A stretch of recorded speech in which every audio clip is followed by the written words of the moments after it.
we're really looking forward to this and looking forward to hearing and for any question and answers that folks may have. So thanks, Lynn. Okay, great. We are very excited to have Raquel Williams-Jones with us tonight. Raquel knows firsthand the mindset of poverty and the detrimental effects it has on the decision-making process.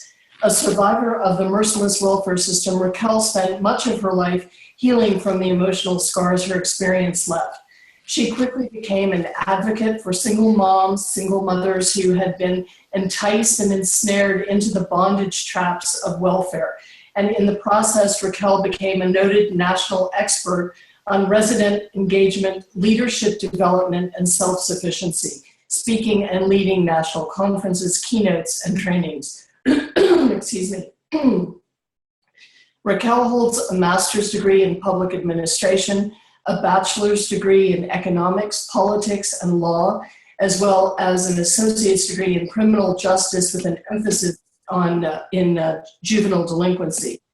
Raquel has led and organized tent cities, volunteered on civic boards, and founded Can I Live Incorporated, a resident-driven nonprofit organization dedicated to challenge the U.S. welfare system by revealing the problems in policy implementation that for America's moms too often promote dependence rather than independence. And as I said, we are thrilled to have you here with us tonight. Raquel, thank you. Thank you, Lynn. How are you guys doing? Speaking for everybody, we are doing great. Thank you. Yes, we are. Wonderful, wonderful.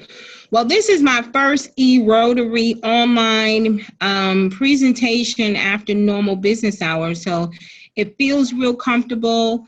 It feels, right at home, and it feels like I can really just be myself and just give you guys like the nitty gritty. So thank you for inviting me. I really appreciate it.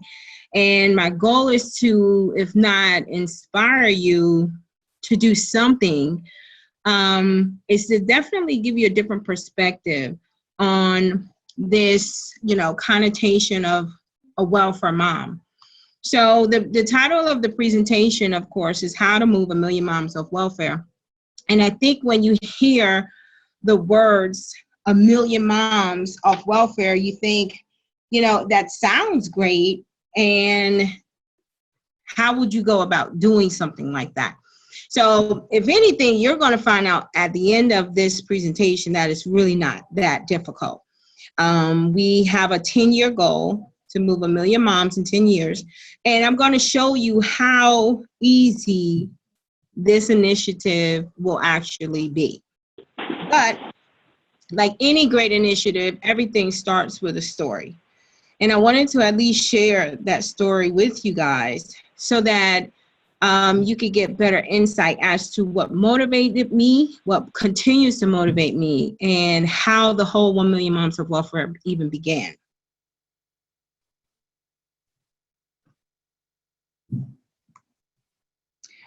So how do you switch? I'm trying to, let's see.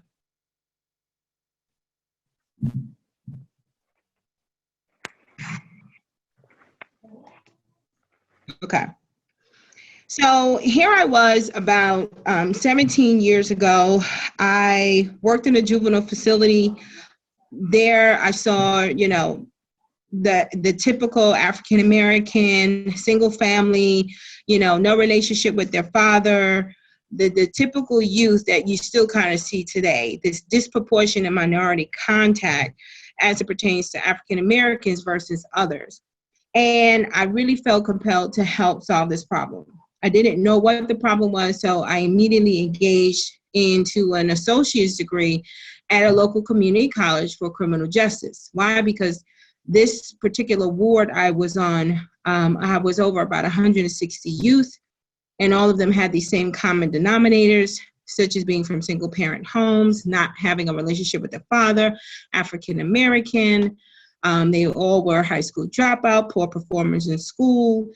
The list goes on. And I thought that there was no way that that was an accident. It just seemed too common. Plus, we were only one facility in that state. All the state facilities looked the same. We were all just one facility. All the facilities in that state looked the same. And throughout the nation, all the facilities pretty much mirrored that same image. So the first place that I began to look was school. So I enrolled in the criminal justice degree, but something happened and I got pregnant. That was not the plan, to have a baby. The plan was to help solve this problem. So the first place as an African-American woman with a child was the welfare system. And in the welfare system, it was like a whole nother world, an underground system. I learned that the more children you have, in fact, the more money that they'll give you. And there was this hustle on this underground, and these were the ropes, these were the rules that, you know, I was told down at the welfare center.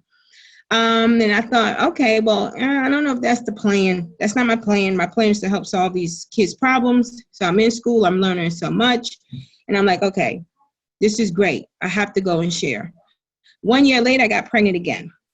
Different father. I thought, oh, wow, that was not the plan. The plan was not to have another baby by another man, and neither one of them were present in their lives. So it seemed as though this problem that I was propelled to solve, I was kind of sort of becoming, but not becoming, quote, intentional. Like I didn't wake up one day and say, you know what, today is the day I want to struggle. Today's the day I want to be a single mom, and I'm going to pick like the most lowest life dirtbag on the street, and I'm going to have a baby by him just so that I could struggle because I have nothing else better to do with my life. That was not how that went. So here I am creating the struggle, nonetheless, creating poverty, or the choice to struggle. I would say that for sure. So here I am, 2 kids, go back to the welfare system, hated the way they treated me, hated the fact that they felt. They acted as if I was there to borrow their whole life savings. So there was always this low life connotation associated, you know, this syndrome associated with being this single mom. So I'm still in school. I knew for whatever reason, I was onto something. I was learning something in that classroom, that I was making connections between what I saw in real life, what I knew to be true with what I've experienced.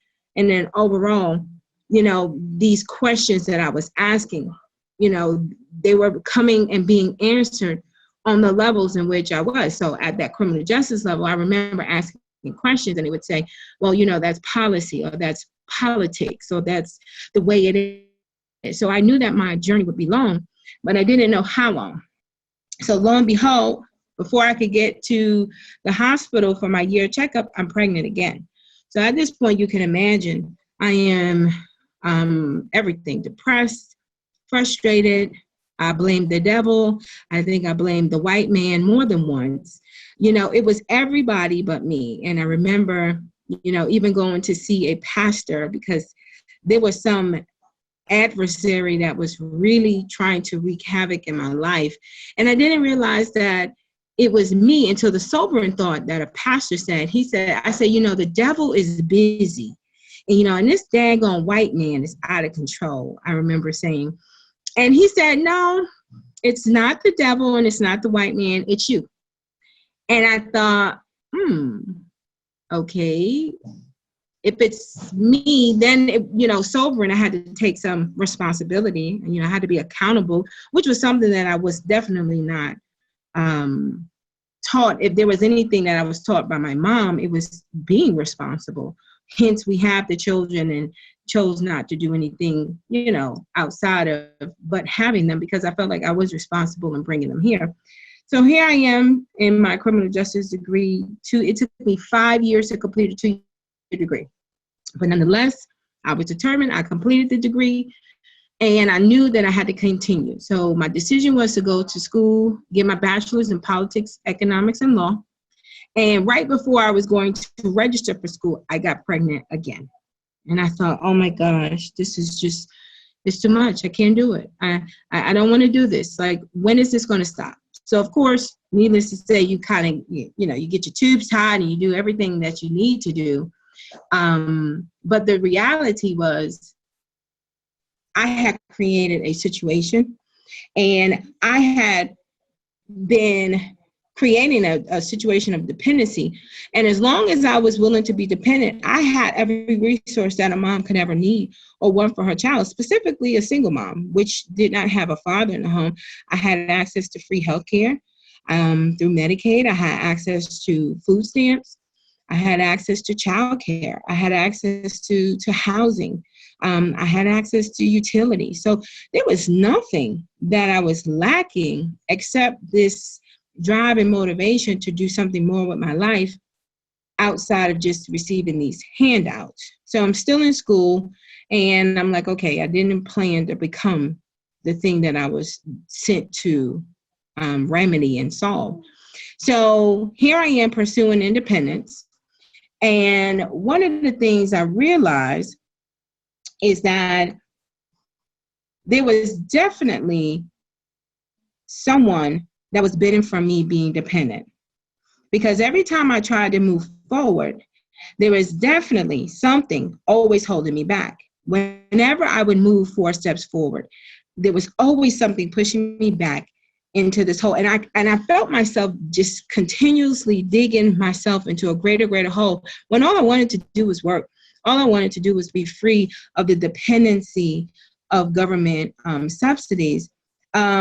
But I didn't realize the price that I would have to pay. You know, the systems that are in place, such as social services, health and human services, they strive to say, or they say that they help you move forward. And there's all these plans to help you do that. But that is so far from the case, because in fact, soon as I made $1 too much, I immediately lost my health care benefits. My food stamps were cut in half. My child care increased beyond what I could pay. My housing increased beyond what I can afford. And of course, the utilities increased also. So again, $1 too much. I'm not talking about $100. I'm not talking about $200. I'm not talking about making $20 an hour. I'm talking about making, minimum wage upwards of maybe $9 to $10 an hour. And I would lose the stabilizing features that I depended on to keep my household afloat. So I thought, okay, the plan is definitely not to stay dependent. However, there was something that this experience left me feeling not only full of shame, but imagine trying to climb out of a hole, okay? And as I think I just did, let's do this one. If we went back, I want you to imagine what it's like to be in this dark place, in this low place, wanting to get out, but you can't, because every time you move forward, you're actually being pushed back with making decisions such as, should I work, should I not work? I got paid more money to sit home and do nothing versus when I actually went to find a job. So I got more benefits when I was totally idle, unproductive, and totally dependent on the system. And that was something that I just had to weigh. I said, okay, here are these feelings of being incapable. I can't seem to climb my way out. I can't seem to take care of my children. I can't seem to, be good enough for any man to love me, because they love and then they leave me.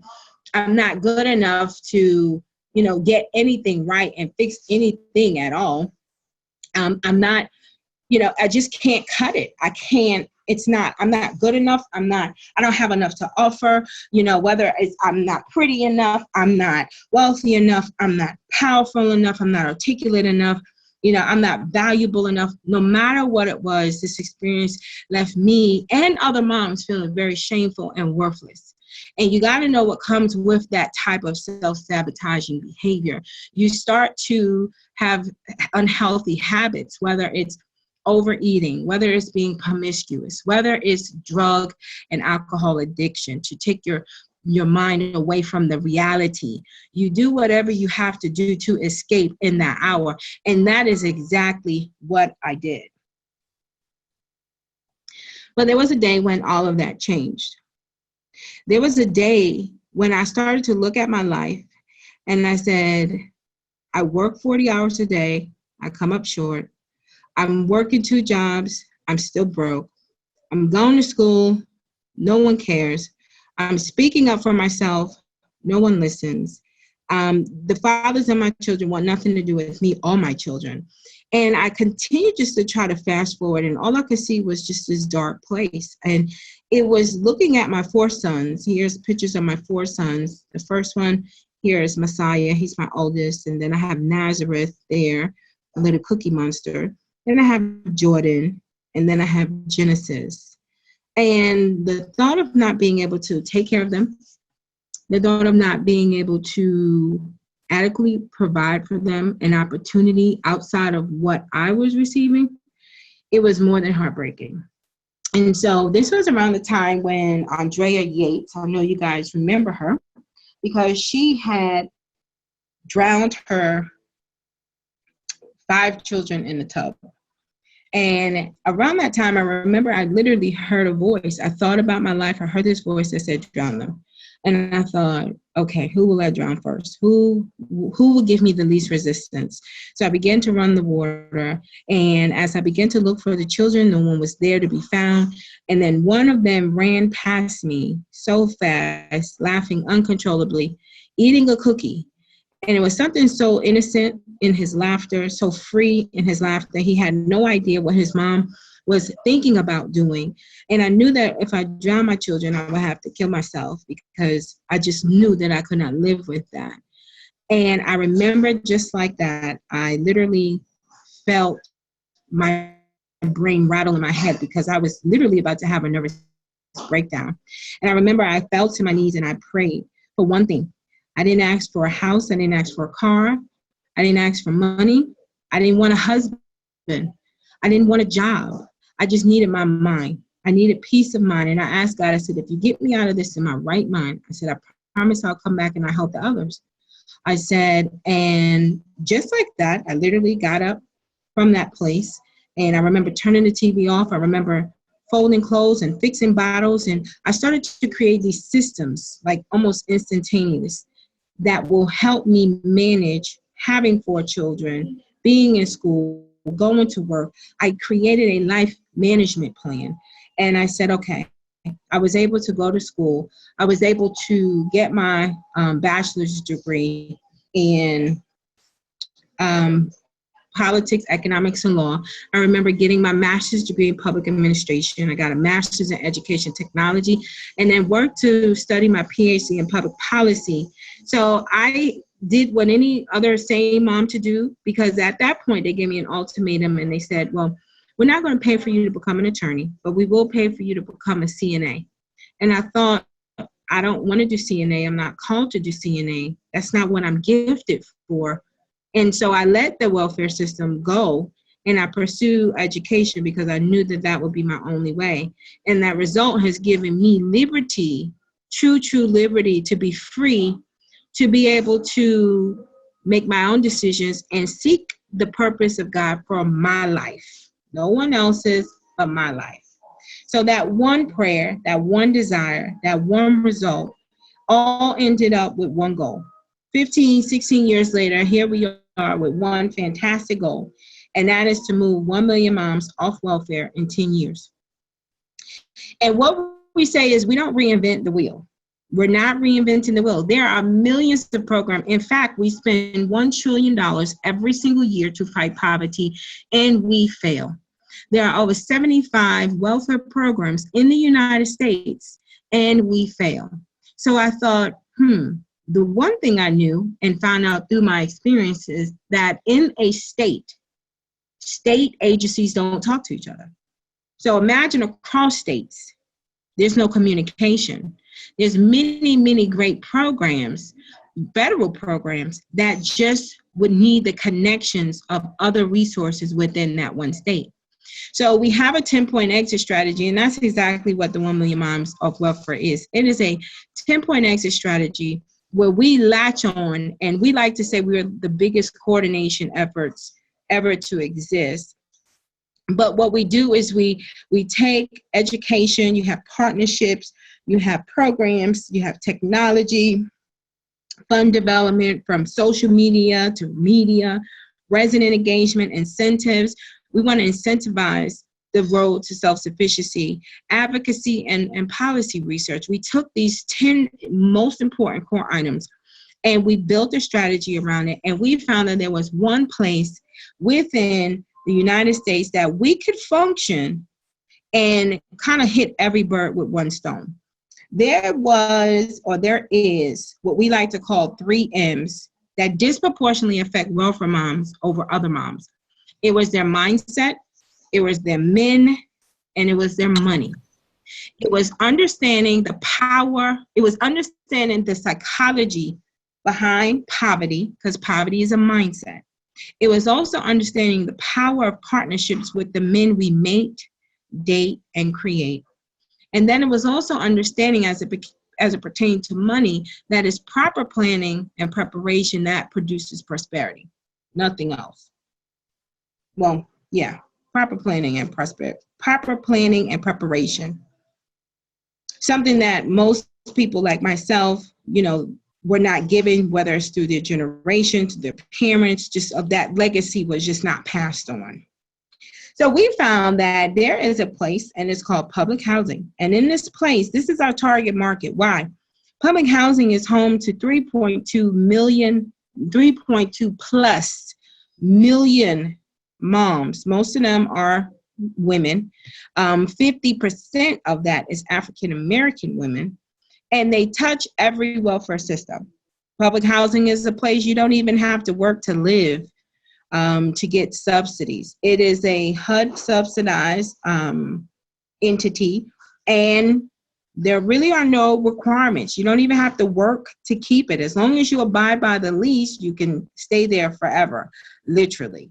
So we found that it is through this particular industry that we wanted to focus our attention. Within this industry, they have what they call family self-sufficiency programs. We're now, as you can see, here's the way we had this really big program, and now we're narrowing it down. 3.2 million moms, and that's just in public housing. That's not considered Section 8, which is 5 million. So you have at least 8 million moms or households that are in and touching a public housing authority, and we want to touch 1 million of those. So there's a family self-sufficiency program, and it is a HUD program, and they are and exist to assist families through public housing to increase their earned income and reduce their dependency on welfare assistance and rental assistance. Again, we're not reinventing the wheel. These programs are out there by far, but there are some absolute barriers that prevent self-sufficiency, such as policy. We talked about that. The fact that you can work, and as soon as that mom gets that job, she's immediately reduced from her food stamps, or cut from her food stamps, released from her Medicaid. Her housing goes up. Her health care is lost. Her rental subsidy, her utilities, her child care, her transportation, all the things she needs to survive is actually now jeopardized. So she gets more money to sit home and do nothing than she would if she works. So there's this misconception that welfare moms really just want to take advantage of the system, and they really don't want to work, and that's just not true. Now, there are those that will take advantage of any system, regardless if they're wealthy or not. And I think these are the moms that just kind of gave up and just decided not to move forward. But we're looking to make self-sufficiency contagious. I just want to check my time. Okay, I'm almost done. So again, we just spent $75 million. HUD had appropriated $75 million to 268 agencies around the United States. And unfortunately, this grant money only pays for salary to do case management. And if anybody knows anything about, moving moms towards self-sufficiency, there's a big need for case management. So as we looked at the cost, we want to make sure we reduce government dependency. If I want to reduce government dependency for my own life and for the life of those moms across the United States, the last thing we're going to do is be a burden on the government's budget. So we have a policy agenda that actually requests no appropriations. And part of that policy change is, number one, we want mom's benefits frozen for 3 years while she seeks and maintains adequate employment. The truth of the matter is, whether we give her that money or not, if she's eligible, she's going to get it. If she's not working, she's going to get it. and she's going to get it for as long as she's qualified. For as long as we have these welfare programs, she is going to get it if she's eligible. However, we now are looking for a strategic action plan, 10 years, to weed her off to where she doesn't even need it. You have to reduce the dependency. If as soon as she works and she releases and reduces or is eliminated of the things that stabilize her household, the thought of her working is not incentivized. So we incentivize that through a number of ways. Our next policy point is to educate and not incarcerate fathers for failure to pay child support. In our research, we saw very clearly that they could determine how long a mom would be on welfare by the amount of child support that they receive. Well, if most of the men are in jail or unable to find employment because of these unfavorable backgrounds, then the chances of her ever getting any support from him is slim. So we say educate, not incarcerate fathers for failure to pay child support. We believe that these two prongs on our policy agenda will be instrumental in bridging the gaps that exist. These are some of the loopholes that exist in our broken system that would be fixed through the 1 Million Moms of Welfare advocacy piece.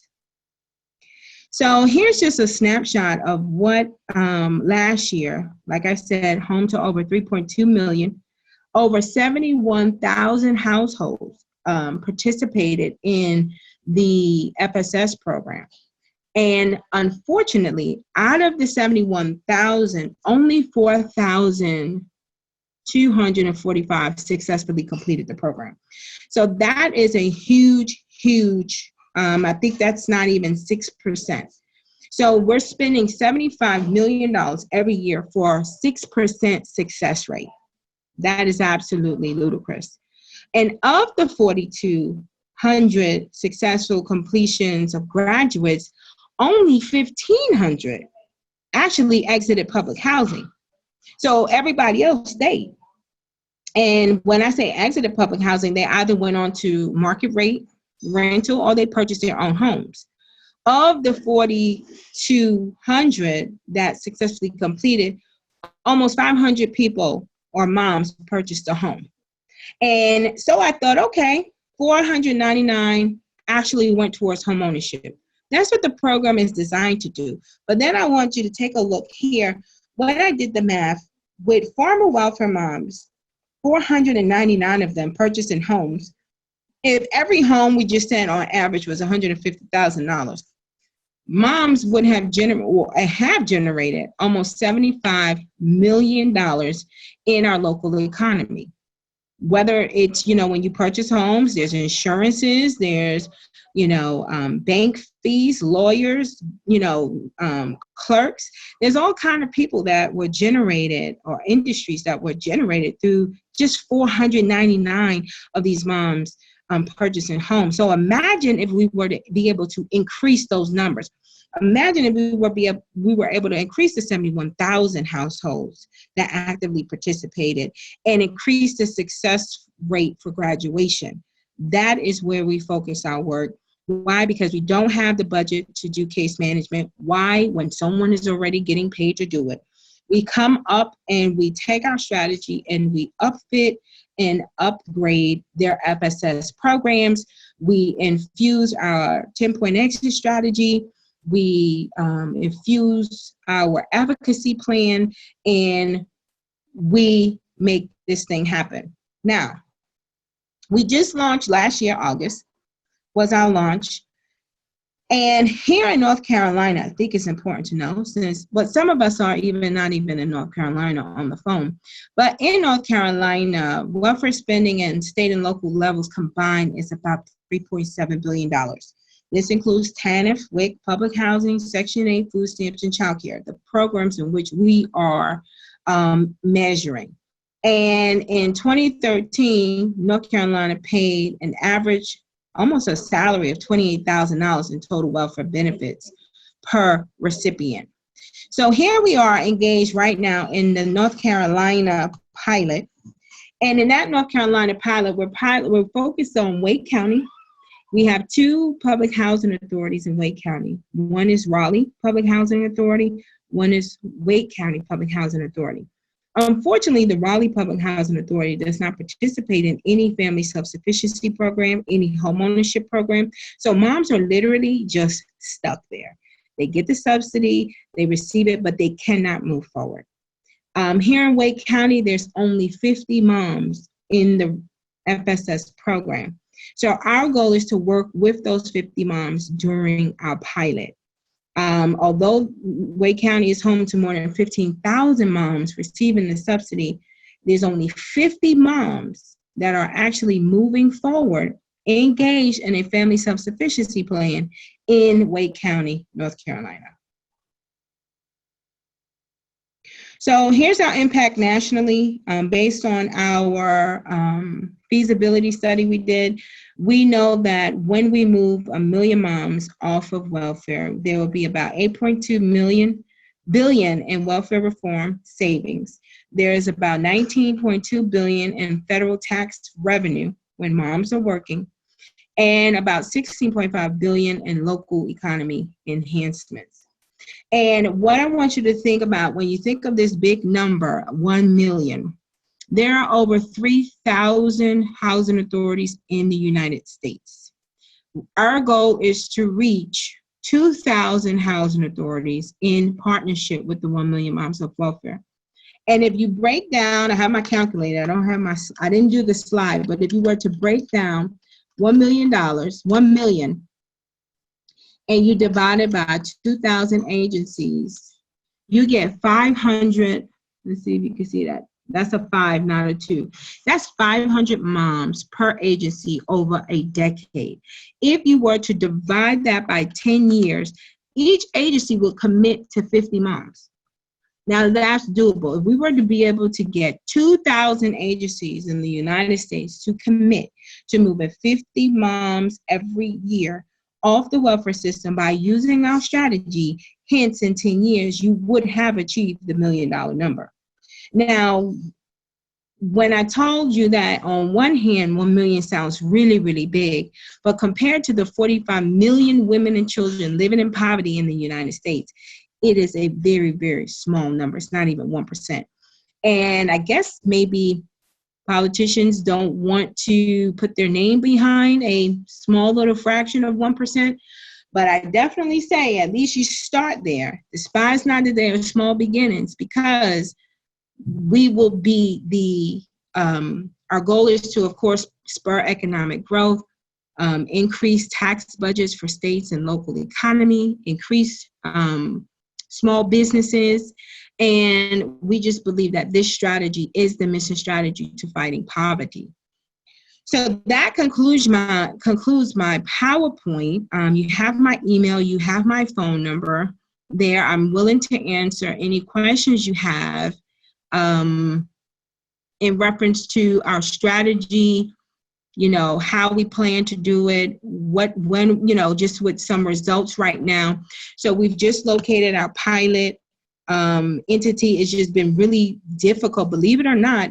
It's been difficult even finding partners who want to help to find moms and make them independent. And I'm talking about within the industry. So it seems like it's harsh, but there's money to be made off the back of poor people.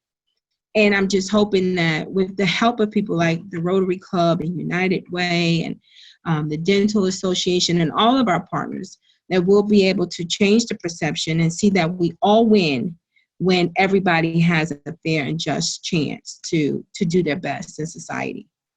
So I'll entertain any questions you have. Thank you. Thank you for a great presentation, Raquel. Anyone have a question, make sure that you unmute your microphone.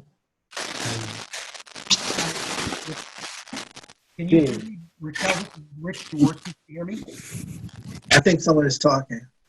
Rich. This is Rich Jaworski. Can you hear me? Anybody? Yes. Yeah. Okay. Raquel, are you trying to secure high-level political support for this program? I'm not quite sure where the program stands, what kind of backers it has, exactly what the makeup of the organization is, and how far you've gotten trying to get some serious firepower behind it? Right. That's a good question.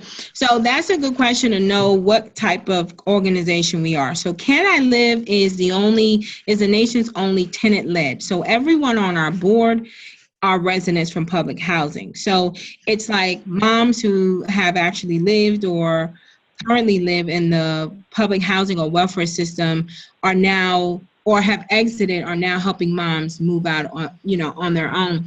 So there's some challenges that come with having a tenant-led organization because you kind of lack the relationship capital, the network capital. You lack that. So we have an advisory board. We have some pretty, I would think prestigious people on our board. We definitely don't have any champion in terms of political. We have reached out to like GK Butterfield, and they just said no. They said that they actually said it was a landmine. They said because I guess I don't know how to say this. Even when I did a presentation for the Rotary Club, local Rotary Club and United Way, and they said that you're going to have a lot of enemies. So I'm like, okay, I'm going to have a lot of enemies. So I know that this initiative is political in nature, but when it comes to, my goal is to make it it's personal. Like, these are moms that, like, here it is. We see our children every day. They become these containers of rage.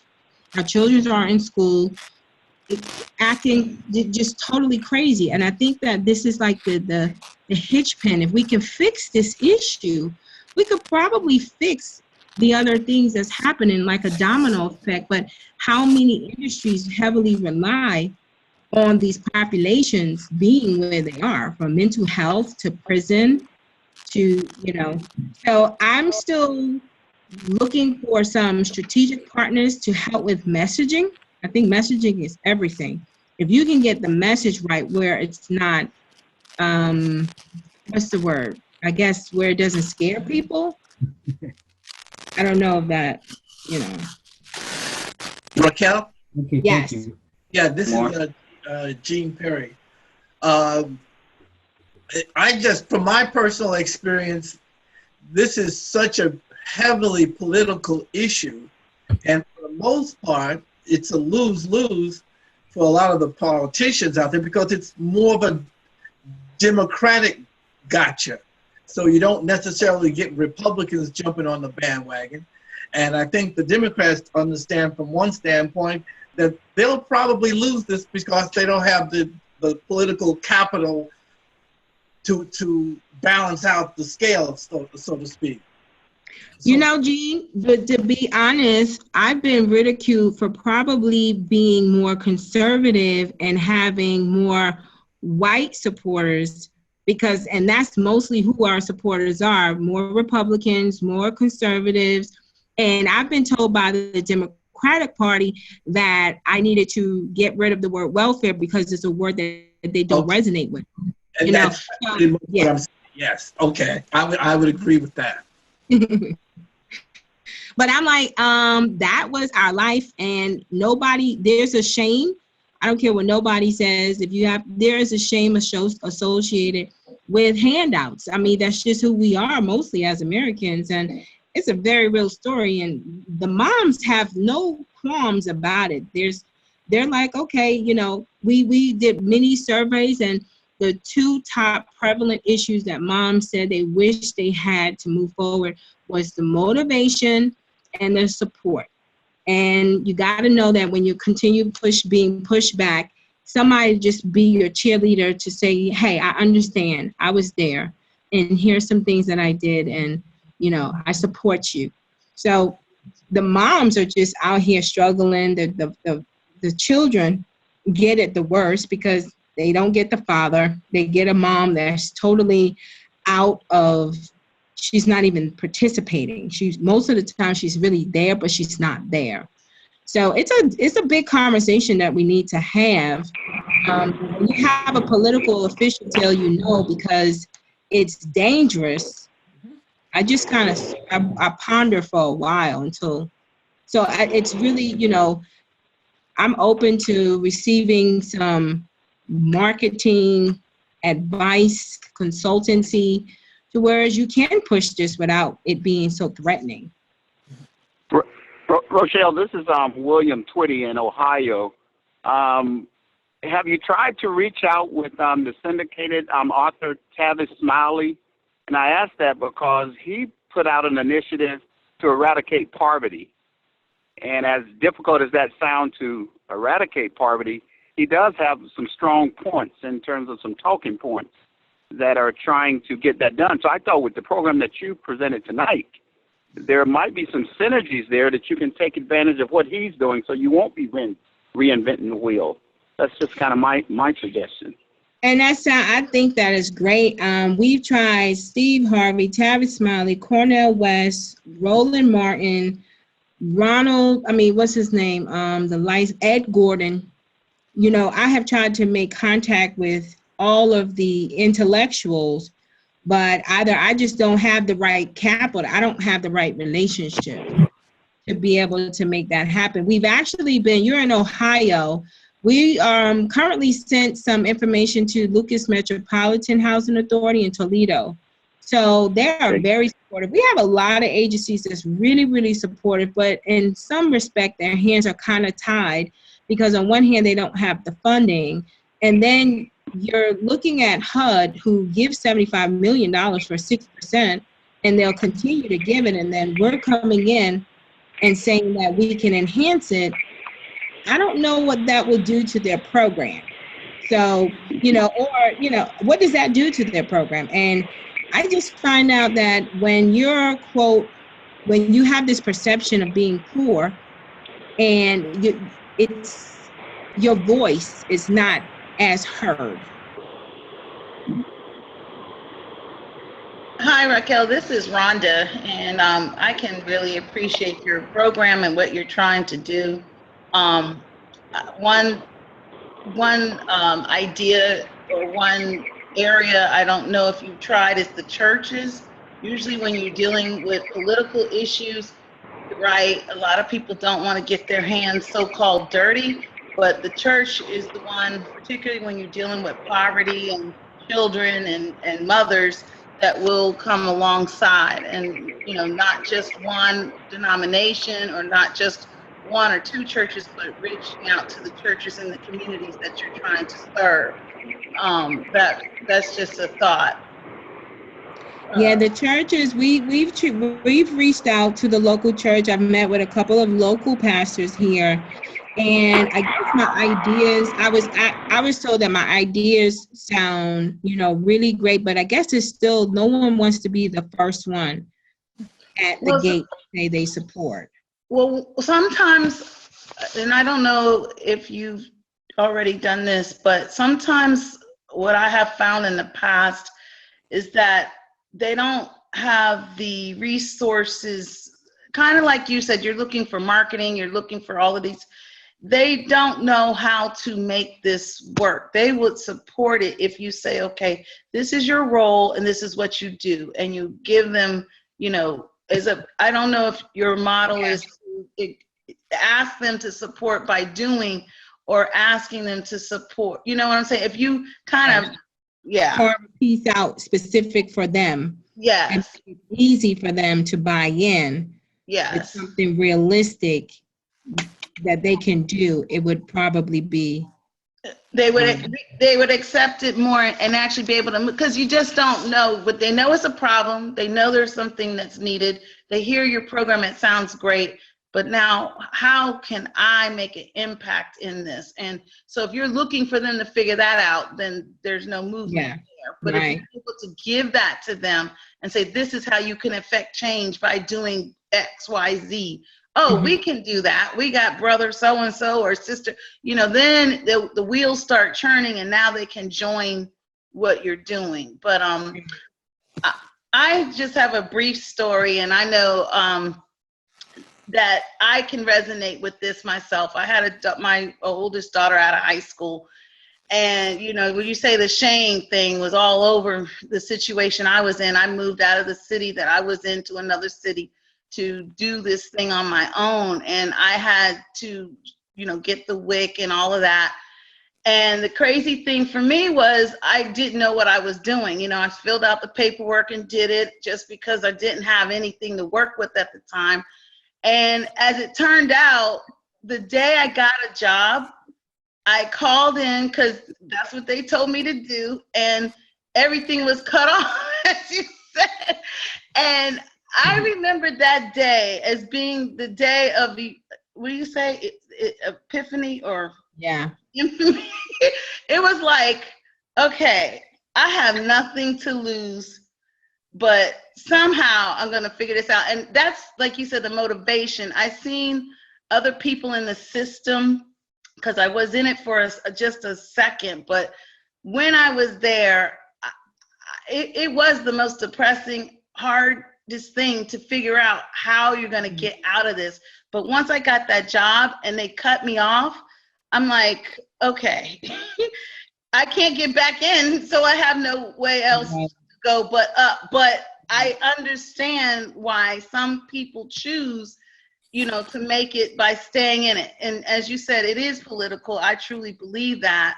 But I do believe that there's people outside that care enough that could work with you to help you get the momentum you need to build this. So right. I believe that wholeheartedly. I know that to be a fact. So we're here pushing. I thank God for Lynn. Lynn has been a great supporter, you know, from day one. And it's through our relationships with people like Lynn and some of you guys. And, you know, we have a national advisory board that we're currently structuring by states. So my goal is to get my North Carolina advisory board really working in some synergy to be able to help us with this pilot here in North Carolina. We probably have more than 24 professionals around the United States that are committed to the success of the program in, you know, various states, maybe 5 from just Ohio alone. So I definitely, I'm committed to making this happen. This is Boyd. As I was listening to your presentation, I thought that two levels that you needed were some political support and the publicity. And I wonder if it would be possible to generate that in individual communities, the Raleigh-Durham area, someplace in Ohio, to try to get a city council or a government council to listen, to try to get the church organizations in a given area. Because your 2 success stories, we just heard from Rhonda and yours, are extremely powerful, and you showed with some numbers how it can generate to profit for the community that buys in. Right. And it just seems to me that there should be some listeners on city councils or county commissions. I think maybe the state level and the federal level, they're so wrapped up in transportation systems and defense and all of that they can't worry about a few $1 million. But I really appreciate your story. I have a son in the same place, and it's very tough for males that get into that situation because they don't have the sympathy of the mom and the children, but they have the exact same problem. Once they get a $10 an hour job, they lose their food stamps, they lose their support. So it's worse than in the wrong stimulation. It looks like the system is set up to keep them in that position. Right. And it's very hard for a male to get into that welfare system. Absolutely. Anyhow, I'm going on and on, but I really love your presentation, and I hope that somehow we can stimulate some help for you. Thank you. I appreciate that, Boyd. One thing, Raquel, I forgot. I also worked at one time, as you say, to try to give back with Durham. Durham Tech Community College. They had the program, and I think it was like